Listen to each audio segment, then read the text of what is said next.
सर्वेभ्यो नमो नमः। मैं अमन शास्त्री पुनः एक नई वीडियो में आपका हार्दिक अभिनंदन करता हूं। आज के इस वीडियो में हम महाकवि महर्षि वाल्मीकि का जीवन परिचय करेंगे। तो आइए शुरू करते हैं। महर्षि वाल्मीकि का जीवन परिचय। महर्षि वाल्मीकि के पिता प्रचेता महर्षि कश्यप और अदिति के 9वें पुत्र थे।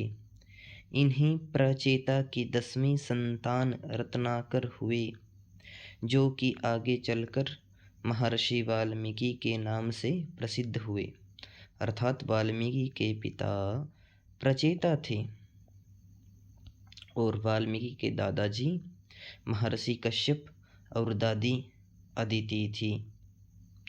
इसके बाद महर्षि वाल्मीकि अपने पिता प्रचेता की 10वीं संतान थी, क्योंकि यह हमें वाल्मीकि रामायण के उत्तरकांड से पता चलता है, जहाँ पर महर्षि वाल्मीकि स्वयं के बारे में बताते हैं कि प्रचेत सोहम 10मः पुत्रो राघवनंदन, अर्थात हे राघव नंदन, मैं प्रचेता का 10वां पुत्र हूँ।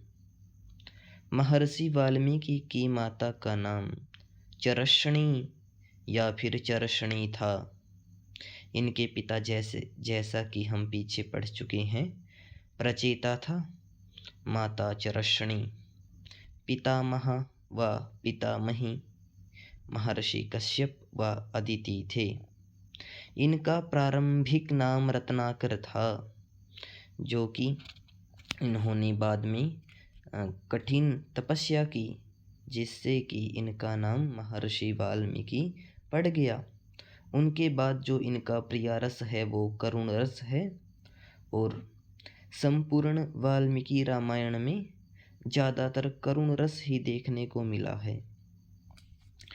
महर्षि वाल्मीकि ने जो रामायण लिखी उसमें जो सबसे ज़्यादा मात्रा में करुण रस का ही प्रयोग किया गया है। उसके बाद जो छंद है वो अनुष्टुप छंद है, और जो महर्षि वाल्मीकि का जो महाकाव्य है वह है रामायण। उसके बाद महर्षि वाल्मीकि की रामायण संस्कृत साहित्य जगत में पहला महाकाव्य है। महर्षि वाल्मीकि द्वारा रचित जो रामायण है वह संस्कृत भाषा में है। महर्षि वाल्मीकि हैं, उनको आर्ष कवि या आदि कवि के नाम से जाना जाता है। ये महाकवि महर्षि वाल्मीकि की उपाधियां हैं, आर्ष कवि और आदि कवि। ये परीक्षा की दृष्टि से अत्यंत महत्वपूर्ण है। कई बार पूछ लिया जाता है कि जो महर्षि वाल्मीकि हैं उनको और किस नाम से जाना जाता है, तो इसका उत्तर आएगा आर्ष कवि या आदि कवि।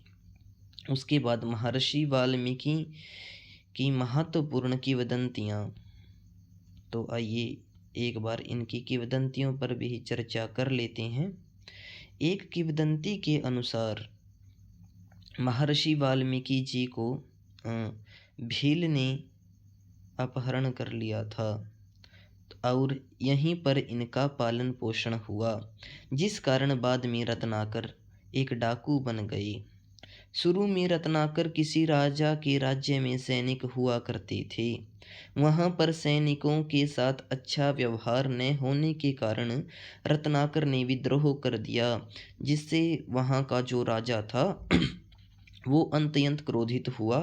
तो जिसके कारण महर्षि वाल्मीकि जी को दंड की घोषणा दे दी गई। इसीलिए वह जंगलों में छुप करके रहने लगे। रत्नाकर डाकू लोगों का धन लूट लेते थे तथा कई बार तो वो उनकी हत्या भी कर दिया करते थे। एक दिन जब नारद मुनि जंगल से होकर के गुजर रहे थे, तब उनका सामना उनसे हो गया, अर्थात महामुनि नारद का सामना रत्नाकर डाकू से हो गया। रत्नाकर ने नारद मुनि को बंदी बना लिया तथा उनको लूटने को तैयार हो गई। तब मुनि ने कहा कि तुम यह पाप अत्याचार क्यों करते हो। इस पर रत्नाकर अर्थात महर्षि वाल्मीकि ने कहा कि वह तो अपने परिवारजनों के लिए करता है। तब नारद मुनि बोले कि तुम तो जो यह पाप अत्याचार करते हो, इसके कर्म फल में तुम्हारे परिवारजन हिंसा बनेंगे। तब रत्नाकर जो महर्षि वाल्मीकि थे वो बिना सोचे विचार के हाँ बोल देते हैं। तब नारद मुनि उन्हें कहते हैं कि वह अपने परिवार वालों से एक बार पूछ लें कि वह इसके हिस्सेदार बनेंगे या नहीं। तो नारद मुनि के कहने से जो रत्नाकर डाकू थे वह अपने परिवारजनों से पूछते हैं, लेकिन उनके परिवारजनों में से कोई भी इस कार्य के लिए हामी नहीं भरता। इस बात से जो रत्नाकर डाकू थे वह बहुत दुखी होते हैं तथा तभी यह पाप अत्याचार का आचरण छोड़ तपस्या का मार्ग अपना लेते हैं और उन्होंने कठिन तपस्या की। इसी फल स्वरूप रत्नाकर को महर्षि पद प्राप्त हुआ और इसके बाद रत्नाकर महर्षि वाल्मीकि के नाम से प्रसिद्ध हुए। और इसके बाद एक महत्वपूर्ण किंवदंती यह भी प्रसिद्ध है कि एक बार महर्षि वाल्मीकि क्रोंच पक्षी के जोड़े को निहार रहे थे जो कि प्रेमालाप में लीन था। तब कुछ समय बाद एक शिकारी आता है और उनमें से जो नर पक्षी था उसका वध कर देता है। तब वाल्मीकि जी के मुख से यह जो श्लोक था वो निकल पड़ता है कि मां निषाद प्रतिष्ठाम त्वम गमाः शाश्वती समः यत करोंच मिथुनादेकं वधिकं मोहितम्। इसके बाद महर्षि वाल्मीकि के आश्रम में ब्रह्मा जी आते हैं। तब ब्रह्मा जी ने कहा कि हे महर्षि, विधाता की इच्छा से माँ सरस्वती आपकी जीभा पर श्लोक बन करके प्रकट हुई है, इसीलिए आप इसी छंद में अर्थात अनुष्टुप छंद में भगवान रामचंद्र की जीवनी की रचना करें अर्थात रामायण की रचना करें। तो आइए वाल्मीकि रामायण का जो सामान्य जानकर तो एक बार वाल्मीकि रामायण की सामान्य जानकारी भी देख लेते हैं जो कि परीक्षा की दृष्टि से महत्वपूर्ण है।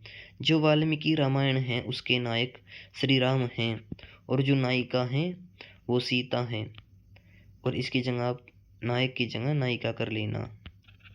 और जो वाल्मीकि रामायण है उसमें करुण रस की प्रधानता है और जो इसका मंगलाचरण है वो वस्तु निर्देशात्मक है और इसके अंदर 7 कांड हैं। रामायण में कांड तथा सर्ग। वाल्मीकि रामायण में कुछ विद्वानों के अनुसार 7 कांड माने जाते हैं, लेकिन कुछ विद्वानों का मत यह भी है कि जो उत्तरकांड है वो वाल्मीकि रामायण का हिस्सा नहीं है। जो वाल्मीकि रामायण का बालकांड है उसके अंदर 77 सर्ग हैं। अयोध्या कांड में 119 सर्ग हैं और अरण्य कांड में 75 सर्ग, किष्किंधा कांड में 67 सर्ग हैं, सुंदर कांड में 68 सर्ग हैं, युद्ध कांड में 128 सर्ग हैं और उत्तर कांड में 111 सर्ग, और कुल मिलाकर उत्तरकांड सहित कुल 645 सर्ग होते हैं। और इसके बाद ये प्रश्न भी परीक्षा की दृष्टि से महत्वपूर्ण है कि चतुर्विंशति सहस्री संहिता किसे कहते हैं। तो उसका उत्तर आएगा कि वाल्मीकि रामायण को चतुर्विंशति सहस्री संहिता कहते हैं क्योंकि इसके अंदर 24,000 श्लोक हैं। इस कारण इसे चतुर्विंशति सहस्री संहिता भी कहते हैं। वीडियो देखने के लिए आप सभी का धन्यवाद।